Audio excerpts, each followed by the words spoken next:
نکاح سے پہلے ولیمہ کیا؟ رخصتی سے پہلے بھی ولیمہ نہیں ہوتا جب تک ڈلیوری نہ ہو جائے، مال ہاتھ میں نہ آ جائے، کاغذات کا اعتبار نہیں ہے. بھائی نکاح ہو گیا، رجسٹر بھی ہو گیا، سب کچھ ہو گیا، قاضی نے پڑھا بھی دیا، تو اسلام کہتا ہے جب رخصتی ہوگی مال پہ مکمل قبضہ ہو جائے گا. ہوم ڈلیوری کا پورا انتظام لوگ کہتے ہیں نا ہے، مگر فون کر کے بلاؤ پیزا ملتا ہی نہیں ہے بیٹھے میں. لکھا ہوا ہوتا ہے کہ ہوم ڈلیوری کا پورا انتظام، لیکن بیٹھے ہوئے ہوتے ہیں. اب وہ جناب بیٹھے ہیں پیزا نہیں آیا، پھر آدمی فون کرے وہ کسی اور کے پہنچا دیا، یہ ہو گیا.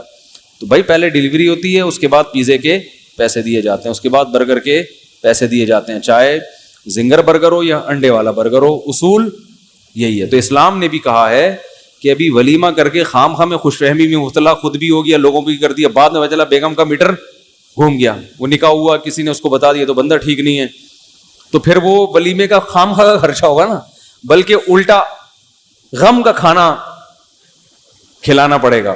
تو اس لیے اسلام نے کہا ہے کہ صرف نکاح ہوا ہے، ابھی زیادہ خوش فہمی میں مبتلا ہونے کی ضرورت نہیں ہے. جب قبضہ ہو جائے اور رخصتی ہو جائے اس کے بعد آپ پھر ولیمہ کریں. اچھا بھائی آپ کے بیان کا اچھا ایک بات یہ بھی یہاں رکھو، ولیمہ باقاعدہ سنت عمل ہے اور معمولی سنت نہیں ہے. جو کام باقاعدہ شریعت کی سنت اور حکم ہوتا ہے نا، تو اس کو جب تک اسی طریقے سے کریں گے تو وہ سنت کہلائے گا. اپنی طرف سے اس میں کاٹ چھانٹ کر دیں گے تو سنت کا تصور ختم ہو جائے گا. لوگ یہ بھی کہتے ہیں کہ یار ایک دعوت ہی تو ہے نا خوشی کی، رخصتی سے پہلے کھلا دی تو کیا ہو گیا بھائی، ہمیں اس میں سہولت ہے، رخصتی سے پہلے کھا لیں گے لوگ. تو بھائی وہ دعوت بن جائے گی، پھر وہ بھائی اس کو چلنے دیں، کیا کر رہے ہیں، وہ دعوت بن جائے گی. یہ جب چھیڑ چھاڑ کرتے ہیں نا، مجھے لگتا ہے کچھ کٹنگ کر رہے ہیں، کیا کر رہے ہیں، وہ کیا بن جائے گی، ایک دعوت بن جائے گی. تو دعوت برائے دعوت بن جائے گی وہ تو ولیمہ اتنی اہم سنت ہے کہ تمام پیغمبروں نے کیا ہے. اور رسول اللہ صلی اللہ علیہ وسلم نے، امام شافعی فرماتے ہیں کبھی بھی ولیمے کے علاوہ کوئی دعوت نہیں کی ہے کسی کی. جیسے ہم لوگ دعوتوں پہ لوگوں کو بلاتے ہیں نا، آؤ آج، تو آپ صلی اللہ علیہ وسلم کے تو مسکین تھے، خود گھر میں کھانے کو روٹی نہیں تھی، کسی کی دعوت کیا فرماتے. تو ولیمے میں دو باتیں نبی صلی اللہ علیہ وسلم کی، ایک تو یہ کہ ولیمے کے علاوہ کبھی دعوت کی نہیں آپ نے کسی کی، اور ولیمے میں کبھی دعوت چھوڑی نہیں. یعنی ہمیں جب بھی ولیمہ کیا ہے آپ صلی اللہ علیہ وسلم نے دعوت کی ہے. یہ اتنی اہمیت کیوں ہے؟ یہ اصل میں ولیمے کی اہمیت نہیں ہے، یہ نکاح کی اہمیت کو اجاگر کیا جا رہا ہے. سمجھ میں نہیں آ رہی بات؟ یہ نکاح کی حوصلہ افزائی کی جا رہی ہے، نکاح کو اپریشیٹ کیا جا رہا ہے. بڑا خاندانی کام ہو گیا ہے، کھانا کھلانا پڑے گا، کیونکہ آپ صلی اللہ علیہ وسلم کو شاید اللہ نے بذریعہ وہی بتا دیا ہو. یہ اللہ کا تو علم ہے نا کہ ایک وقت آنے والا ہے کہ نکاح ایک ثانوی چیز بن جائے گی. کر لے ٹھیک ہے، نہیں کرے تو بھی ٹھیک ہے، کرنا بھی ہے تو 45-50 سال میں مناسب ہے. اب ظاہر ہے اس عمر میں تو ہو جانی چاہیے. اس طرح کے لوگ باتیں کر رہے ہوتے ہیں نا، ان سب چیزوں کی نفی ہے. بھائی بڑا خاندانی کام ہے، ہمارے نبی کسی اور موقع پہ دعوت نہیں کر رہے، لیکن اس پہ اتنی خوشی کا اظہار کہ بھائی دعوت تو ڈیو ہے. سفر میں بھی ولیمہ نہیں چھوڑا. اور یہ جو میں کہہ رہا ہوں نا کہ آپ نے اپنے عمل سے بتایا کہ بھائی یہ کام تو ایسا ہو گیا ہے کہ دعوت تو بنتی ہے. ارے دیکھو کوئی کنجوس آدمی ہو، کبھی نہیں لوگوں کو، آپ کو کبھی کھلاتا نہیں ہے وہ، اور پیسہ بھی اللہ نے دیا ہو، بڑے خوشی کے مختلف مواقع آئے، اس کا بچہ پاس ہو گیا، ٹھیک ہے نا، اور بھاگ گئی تھی واپس آ گئی، بکری بھاگ گئی تھی واپس آ گئی، ٹھیک ہے نا. اب آپ کا دماغ خام خام میں الٹی چیزوں کی طرف جاتا ہے. اور بہت کچھ ہوتا ہے نا انسان کی زندگی میں، خوشیاں آتی ہیں، آپ کا رینک بڑھ گیا، ٹھیک ہے نا، آپ کے 2 پھول تھے 2 اور لگ گئے، لیکن دعوت ہی نہیں کرتے آپ. تو اچانک کوئی ایسی خوشی آ گئی جو بالکل غیر متوقع، تو دوست کہتے ہیں اب تو دعوت بنتی ہے. بھائی یار اب تو یہ ایسا کام ہو گیا ہے کہ دعوت کے کب بھاگنے کا کوئی راستہ ہے ہی نہیں. یہ کب کہتے ہیں؟ جب کوئی بہت زیادہ خوشی کا کام ہوتا ہے. یار یہی الفاظ آپ صلی اللہ علیہ وسلم نے ولیمے کے بارے میں کہے ہیں. لا بد للعروس من الولائم, فرمایا دولہا کے لیے ولیمے سے فرار کا کوئی راستہ نہیں ہے. انداز دیکھو, جو میں ابھی بات کہہ رہا تھا وہ بالکل حدیث میں صراحتاً بھی ہے. نبی نے اپنے عمل سے بھی بتا دی کہ آپ صلی اللہ علیہ وسلم مسکین تھے, کبھی دعوت نہیں کی, جو ہمیں ہو سکتا ہے کی ہو لیکن روایتوں میں نہیں ہے. لیکن جب بھی نکاح کر رہے ہیں, اول تو نکاح پہ پہلے ہی خرچہ ہو رہا ہے, مہر کا خرچہ ہوتا ہے نا, اور بیوی کا نان نفقہ. ایسے موقع پہ تو ہو سکتا ہے آپ صلی اللہ علیہ وسلم یہ کہہ دیتے بھائی میں تو پہلے ہی گھر میں 40 دن چولہا نہیں جلتا, اوپر سے میری تو ایک بیوی آ گئی ہے اور اب اس کا مہر بھی دینا ہے, اس کے خرچے بھی ہیں, تو اب تو دعوت میں کر ہی نہیں سکتا. نا نا نا نا نا نا. امام شافعی فرماتے ہیں کبھی بھی نبی صلی اللہ علیہ وسلم نے ولیمے پہ دعوت چھوڑی نہیں تھا, ہمیشہ ولیمے پہ آپ نے لوگوں کو کھانا کھلایا جمع کر. تو عمل سے بھی پتا چل رہا ہے بھائی یہ کام ایسا ہو گیا ہے کہ اب تو آپ کے پاس وسائل نہیں بھی ہیں تو دعوت تو ڈیو ہے, قرضہ لے کے کر لو بھائی, اب تو کام ایسا ہو گیا نا. لوگ کہتے ہیں نا بھائی یار اب تو, وہ کہتا ہے نا دوست یار پیسے نہیں, ابے بھائی قرضہ لے کے کر لے, ایسا موقع بار بار نہیں آتا. حالانکہ یہ والا تو بار بار آ بھی رہا تھا, لیکن پھر بھی گویا یہ شو کیا جا رہا ہے کہ بہت اچھا موقع آ گیا ہے. اور زبان سے بھی آپ صلی اللہ علیہ وسلم نے فرمایا لا بد للعروس من الولائم, عروس دولہے کو کہتے ہیں, دولہا کے لیے ولیمہ سے فرار کا کوئی راستہ نہیں ہے. یعنی ایسا کام دولہا نے خاندانی کر لیا ہے کہ دعوت تو بنتی ہی بنتی ہے. یہ میں حدیث کا بام محاورہ ترجمہ کر رہا ہوں, آپ صلی اللہ علیہ وسلم کی منشا کو اور آپ کی مراد کو اپنے الفاظ میں بیان کر رہا ہوں کہ ولیمہ نے, اور مزید آپ کی سطح پہ آ کے اور زیادہ اچھے سٹائل میں یوں کہیں گے دولہا نے ہٹو بچوں زندگی میں پہلی دفعہ کوئی ڈھنگ کا کام کیا ہے, پاس ہو گیا تھا امتحان میں اچھے نمبروں سے, ہو گیا تھا یار, بہت لوگ پاس ہو جاتے ہیں, اس وقت بھی دعوت بنتی تھی, کر لی ٹھیک ہے, نہیں کی تو بھی ٹھیک ہے. بھائی یہ اتنی محنت کی اس نے کہ اس کو جو ہے وہ اس دفعہ کمپنی نے تنخواہ کیا کر دی ہے, ڈبل کر دی ہے, کر لی محنت, اچھا کام ہے, دعوت کر لو یار, یار میرا موڈ نہیں, چلو ٹھیک ہے. کبھی موڈ ہوتا ہے انسان کا, دعوت کا کبھی نہیں ہوتا. یہ میں اسلام کا مزاج نکاح کے بارے میں بتا رہا ہوں. یعنی اسلام بزبان حال یہ کہہ رہا ہے آپ کو کہ بھئی آپ کی تنخواہ ڈبل ہو گئی, آپ کا انکریمنٹ لگ گیا, آپ واپس آ گئی, ٹھیک ہے, یعنی بکری جو بھاگ گئی تھی واپس آ گئی. اب پھر آپ ہنستے ہیں یار, آپ پتہ نہیں کسی اور دماغ جا رہا ہوتا. تو یہ ساری چیزیں بقول اسلام کے, نہیں اسلام نے جو ہمیں تعلیمات دی ان سے گویا اسلام بزبان حال یہ کہہ رہا ہے جو میں اس وقت کہہ رہا ہوں کہ بھئی ٹھیک ہے دعوت کر لو, اچھی بات ہے, نہیں کرو ٹھیک ہے. جیسے ہی آپ نے شادی کی, چاہے وہ دوسری ہو تیسری, کیونکہ نبی تو ہر نکاح پہ کھلا رہے ہیں نا, اور ہر دفعہ جو عروس کہتے ہیں, جو جب بھی نئی نکاح کرے اور نیا نکاح اس کا عروس اس کو کہتے ہیں, عروسہ دلہن کو کہتے ہیں, عروس دولہا کو, تو دولہا اسی کو کہتے ہیں جس کی نئی شادی ہوئی ہو. ابے 90 سال کے جو جس کے بچے پوتے نواسے ہو گئے ان کو بھی کوئی دولہا کہتا ہے؟ 99 سال کے نانا آ رہے ہیں, آپ کہتے ہیں دولہا بھائی تشریف لائیے, وہ کہیں گے کیا کر رہے ہو بھائی, تو آپ ان سے کہیں آپ دولہا بنے تھے نا, کہ تھے نا, آپ تھوڑی ہیں. تو دولہا اس کو کہتے ہیں جس کی نئی شادی ہو, جس کا بھی پٹنے کا پورا انتظام ہو چکا ہو دوسری اور تیسری میں. تو ایسے شخص کے بارے میں اسلام بازبان حال کہہ رہا ہے بھائی یہ پاس ہوا تھا, اس کے 2 پھول لگ گئے تھے, دعوت کر لے اچھی بات ہے, سخاوت اسلام اچھی چیز ہے, نہیں تو چلتا ہے, کوئی مسئلہ نہیں. جیسے یہ چوتھی شادی کرے گا نا, یا تیسری یا دوسری کوئی سی بھی, اسلام کہے گا بھائی اب کام تم نے کیا کر لیا, ہٹو بچوں. اب تو لا بدہ کہتے ہیں کوئی چارہ ہے ہی نہیں اس کام سے, کوئی مفر, کوئی فرار کا راستہ ہے ہی نہیں. آپ کا یار میرے پاس پیسے نہیں ہیں, تو گویا اسلام بزبان کہہ رہے پھر یہ کیوں شادی آپ نے, جب آپ نے دعوت نہیں کرنی تھی ہیں بھائی, یا تو نکاح نہیں کرتے, اور اگر آپ نے نکاح کر لیا ہے تو اتنا اچھا کام کر لیا آپ نے کہ دعوت کا راستہ اب آپ نے کھول دیا ہے. یعنی بزبان حال گویا اس کو ایک قسم کا طنز کیا جا رہا ہے کہ کوئی نکاح کر کے یہ کہے کہ میں ولیمہ نہیں کروں گا, میں نہیں کھلاؤں گا لوگوں کو, بھائی میرے پاس خرچہ آج کل مہنگائی بہت ہے. تو گویا اسلام یہ کہہ رہا ہے کہ بھائی نکاح کر کے تو دعوت کا راستہ, اب دعوت سے بھاگنے کا راستہ آپ کے پاس ہے ہی نہیں, لہذا اگر دعوت سے بھاگنا تھا تو پھر اتنا اچھا کام کرنے کی آپ کو چنداں ضرورت تھی نہیں. یہی مطلب ہوا کہ نہیں ہوا؟ اب یہ تشریح آپ کو کتابوں میں, یہ تو کسی کتاب میں نہیں لکھا, وہ کیا کریں, وہ ورڈنگ وہی آتی ہے نا, ہر چیز کتاب میں لکھی ہوئی نہیں ہوتی. سمجھتے ہو کہ نہیں سمجھتے؟ بعض چیزیں قدرت کی طرف سے دماغ کھوپڑی شریف میں آ رہی ہوتی ہیں. تو لا بد للعروس من الولائم, آپ صلی اللہ علیہ وسلم نے فرمایا دولہا کے لیے ولیمے سے بھاگنے کا راستہ نہیں ہے. اور یہ بھی آپ صلی اللہ علیہ وسلم نے فرمایا جس کو ولیمے کی دعوت دی گئی, کیا انداز ہے یار, جس کو ولیمے کی دعوت دی گئی اور اس نے اس دعوت کو ٹھکرا دیا, فقط عصا ابو القاسم, ابو القاسم آپ صلی اللہ علیہ وسلم کی کنیت تھی, اس نے ابو القاسم یعنی میری نافرمانی کی ہے. تو دعوت کرنے کا بھی حکم اور اس دعوت کو قبول, یعنی دعوت قبول کرنا جب ہوتا ہے جب آپ اس کی خوشی میں شرکت چاہتے ہیں.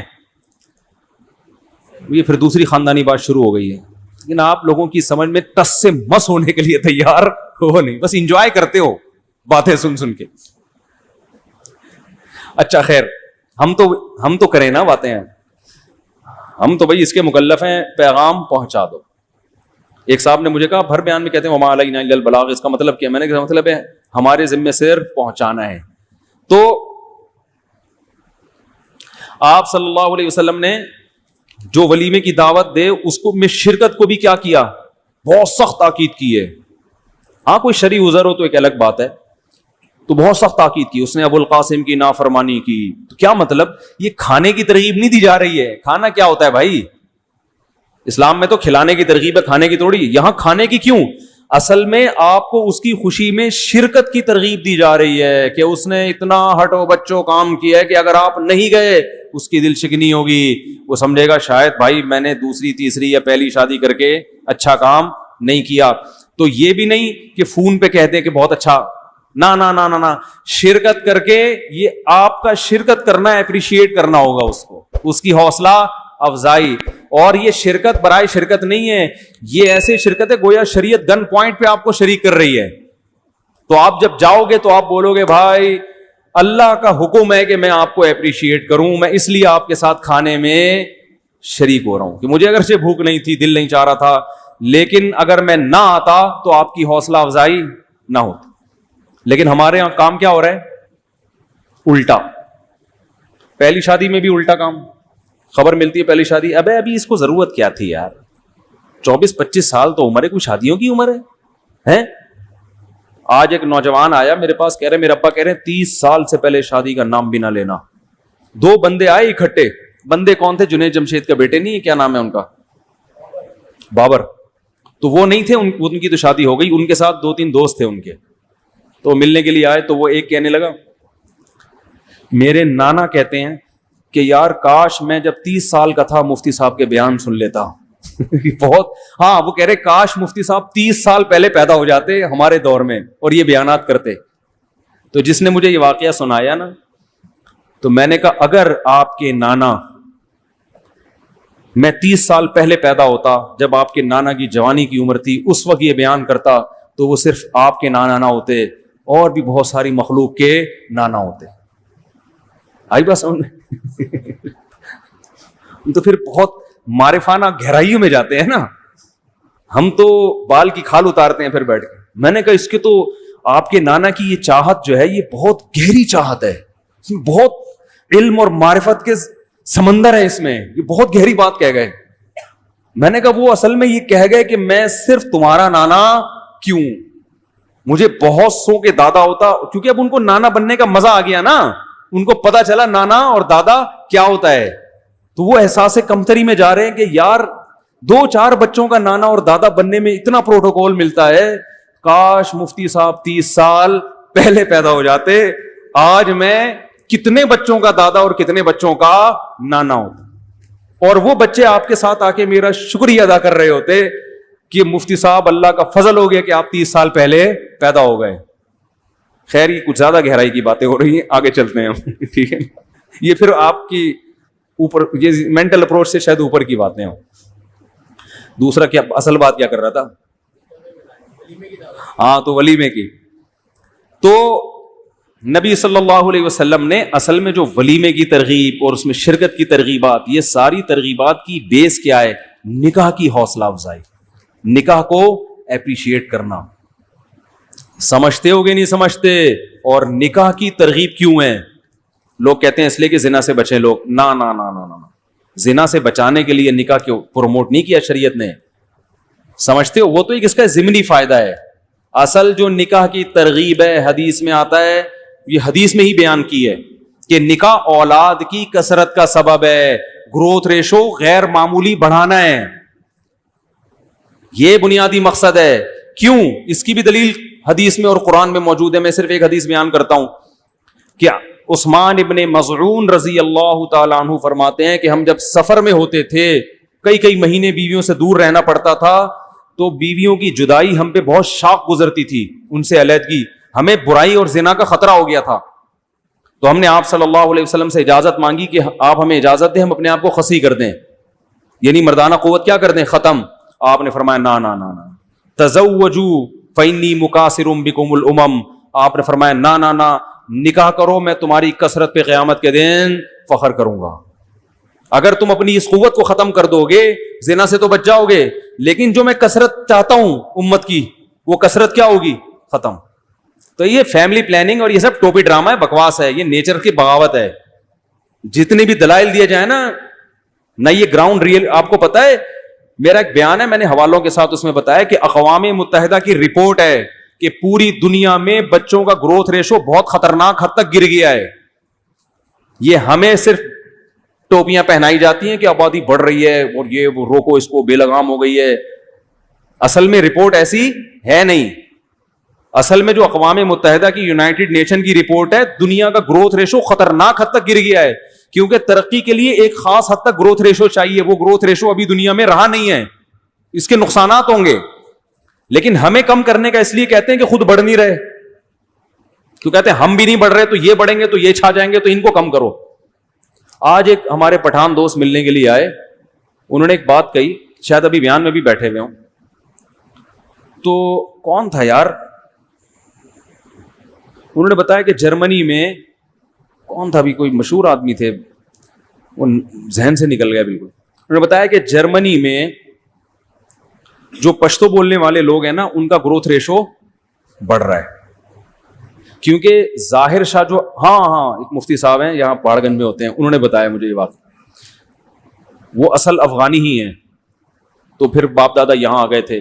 کہ ظاہر شاہ کا جو دور حکومت تھا نا افغانستان میں, تو ظاہر شاہ نے اس وقت جرمن کے جو رائل فیملی کے لوگ تھے ان کو پناہ دی تھی. جرمنی کو شکست ہوئی تھی, ہٹلر کو پتا ہے نا آپ کو, ہٹلر تو خیر بہت پرانا ہو گیا. تو وہ جرمن کے جو وہ تھے رائل فیملی کے لوگ تھے, کسی جنگ میں شکست ہوئی تھی تو ان کو بڑی تعداد میں اس نے یہاں پناہ دی تھی. تو جب جرمنی آزاد ہوا, وہ لوگ دوبارہ گئے تو انہی کی حکومتیں قائم ہوئی.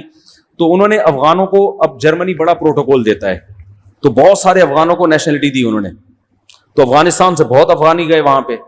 اب اس کا کیا ہوا ہے کہ افغانی تو بہرحال مسلمان ہے نا, وہ تو نکاح کو بھی مانتے ہیں, اولاد کی باعث نعمت سمجھتے ہیں. اس کا فائدہ اسلام کو کیا ہوا کہ جرمنوں کے ہاں تو بچے ہو نہیں رہے, اور ان کو اتنی خطرناک حد تک جرمنی میں گروتھ ریشو گر گیا کہ وہاں کی گورنمنٹ کو فکر لگ گئی ہے. تو مجبور ہے گورنمنٹ کہ بھائی چلو کوئی بھی نیشنل ہو, چاہے مسلمان ہی کیوں نہ ہو, گروتھ ریشو بڑھاؤ. اب وہ تو اپنے کنٹری کی وجہ سے مجبور ہیں نیشن کو باقی رکھنے کے لیے. اس کا فائدہ کون اٹھا رہا ہے؟ مسلمان. ان کی کیونکہ مذہب کی تعلیمات ہیں, تزوج الودود الولود, ایسی عورت سے نکاح کرو محبت بھی کرے اور کثرت سے اولاد بھی دے. محبت کا ذکر اس لیے کیا کہ جو محبت نہیں کرتی وہ اولاد بھی, ارے بولو نا, اس کو اولاد بھی نہیں زیادہ چاہیے ہوتی. بعض دفعہ ایسا ہوتا ہے, کوئی قاعدہ کلیہ نہیں ہے, لیکن اولاد جس کو چاہیے اس کا مطلب وہ رہنے کے لیے آئی ہے. دیکھو اکثر لوگ دوسری شادی کرتے ہیں اور خواتین کہتی ہیں, ہم سے کہتے ہیں کہ ہمیں اولاد نہیں چاہیے, ہمارا ہونے والا میاں کہہ رہا ہے. میں کہتا ہوں اس آدمی سے شادی مت کرو, کسی بھی وقت تمہیں فارغ کر سکتا ہے. خاندانی آدمی دوسری شادی کرے گا, بچے چاہیے اس کو گھر بنانا ہے, عیاشی تھوڑی کرنی ہے. تو میرے لیے جب بھی کوئی ایسا رشتہ آیا نا, کوئی لڑکی بانجھ ہے, میں نے نہیں کی شادی, حالانکہ بڑی اچھی خاندان کی لڑکیاں بھی تھیں, خوبصورت بھی تھیں. وہ کہتی ہیں بھائی آپ کے تو بچے ہیں, آپ کو کیا ضرورت. میں کہتا ہوں بھائی آپ کوئی اور کر لے گا آپ سے, کیونکہ گھر تو کہتے ہی اس کو ہیں جس میں بچے ہوں. وہ گھر تو یار بیوی تو کا رشتہ تو دوسرے درجے میں چلا جاتا ہے, اصل کیا بن جاتی ہے؟ اولاد.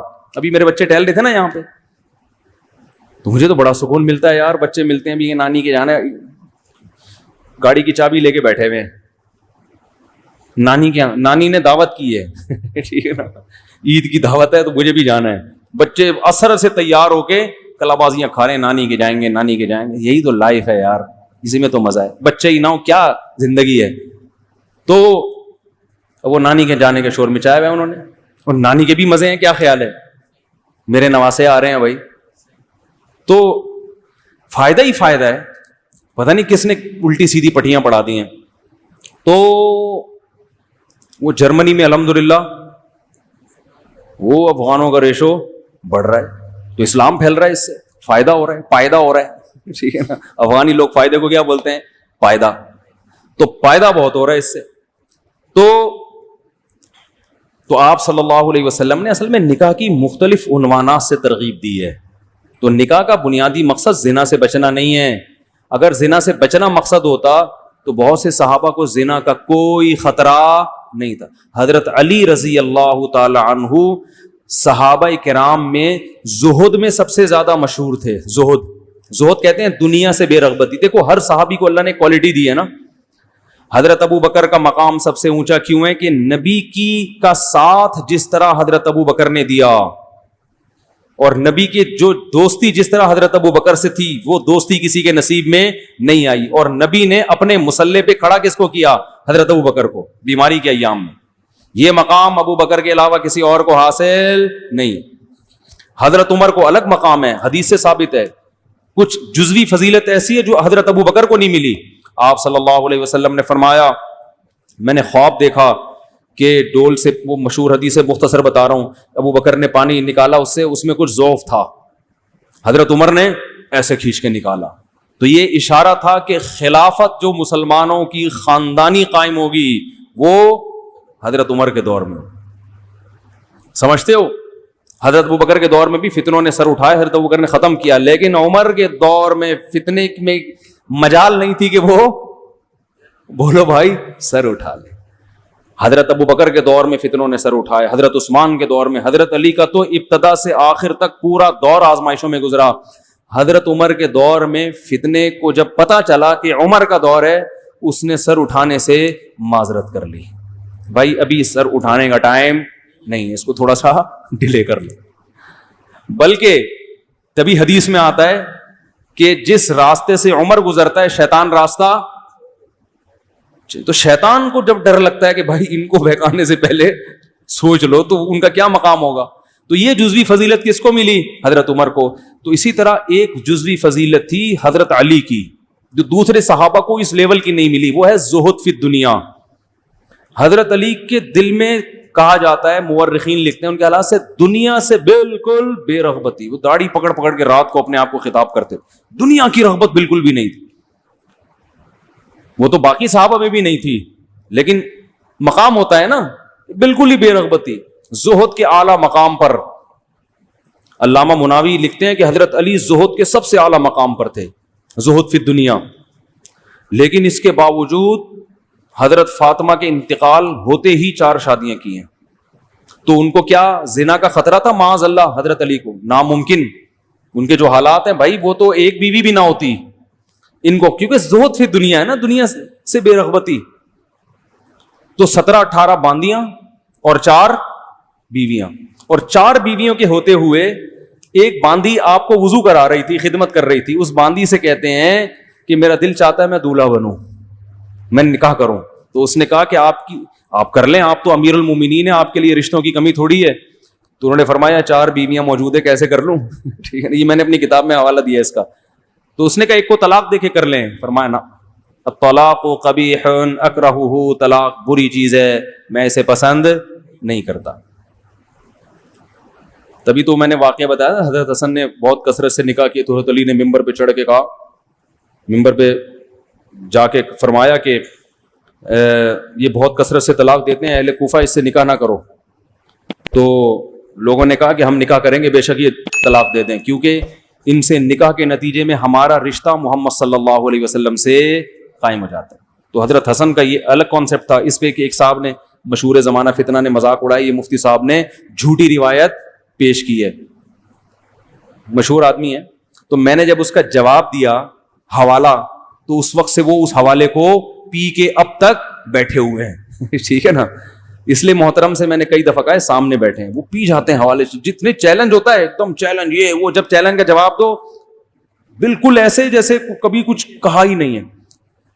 اچھا خیر, تو یہ جو ترغیبات ہیں نا, تو حضرت علی تو اتنے دنیا سے بے رغبتی, اور نکاح اس لیے کہ نبی صلی اللہ علیہ وسلم نے نکاح کی رغبت ڈالی. اسی باندیاں اور بیویوں کا نتیجہ تھا کہ حضرت علی کے 30 بیٹے, یعنی 30 بیٹے تو وہ ہیں جو میدان جہاد میں شہید ہوئے ہیں.